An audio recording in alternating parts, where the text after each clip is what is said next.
जी अस्सलाम वालेकुम। मैं सुनिया कि पंजाब हुकूमत ने फैसलाबाद दी मैट्रो ट्रेन की मंजूरी दे दी है। मेरी हुकूमत पंजाब नूं दरख्वास्त आ कि सानू फैसलाबाद वालिਆਂ ਨੂੰ मैट्रो ट्रेन नहीं चाहिए, हरगिज़ नहीं चाहिए।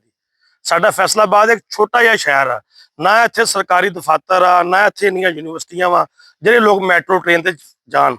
फैसलाबाद की कुल लेंथ तकरीबन 10 ਤੋਂ 15 ਕਿਲੋਮੀਟਰ ਦੀ ਲੈਂਥ ਵਾ ਪੂਰੇ ਸ਼ਹਿਰ ਦੀ। ਇਸ ਲਈ ਇੱਥੇ ਮੈਟਰੋ ਟ੍ਰੇਨ ਨਹੀਂ ਚਾਹੀਦੀ। ਅਗਰ ਤੁਸੀਂ ਚਾਹੁੰਦੇ ਆ, ਮੈਂ ਪੰਜਾਬ ਹੁਕੂਮਤ ਨੂੰ ਦਰਖਾਸਤ ਕਰਦਾ, ਅਗਰ ਤੁਸੀਂ ਕੋਈ ਸਹੂਲਤ ਦੇਣਾ ਚਾਹੁੰਦੇ ਆ, ਉਹ ਸਹੂਲਤ ਇਹ ਦਿਓ, ਤੁਸੀਂ ਤਹਿਸੀਲ ਸਮੁੰਦਰੀ ਤੋਂ ਫੈਸਲਾਬਾਦ ਤੱਕ ਟ੍ਰੇਨ ਚਲਾਓ, ਬੁਲਟ ਟ੍ਰੇਨ।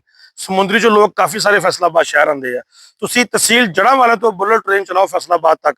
ਤੁਸੀਂ ਤਹਿਸੀਲ ਗੋਜਰੇ ਤੋਂ ਬੁਲਟ ਟ੍ਰੇਨ ਚਲਾਓ ਫੈਸਲਾਬਾਦ ਤੱਕ। ਤਹਿਸੀਲ ਝੁਮਰੇ ਤੋਂ ਬੁਲਟ ਟ੍ਰੇਨ ਚਲਾਓ ਫੈਸਲਾਬਾਦ ਤੱਕ।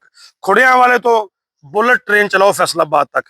और करना की होएगा, जिन्नियां भी तहसीलों तो डेली ट्रैफिक गड्डियां कारां बसां आंदियां वो घट जाणगियां, पोल्यूशन घट फैलेगी, आलूदगी घट होएगी और मकसद भी फिर पूरा होएगा। और ताड़ी पंजाब हुकूमत दी नंबरबाजी भी गेम भी पूरी चंगी वध के बन जाएगी। मैट्रो ट्रेन की फैसलाबाद शहर के लोगों को बिल्कुल जरूरत नहीं हैगी। अगर देनी है तो तहसीलों तो जिले तक बुलेट ट्रेन चलाओ, रेलवे नूं मजबूत करो। शुक्रिया, अस्सलाम वालेकुम।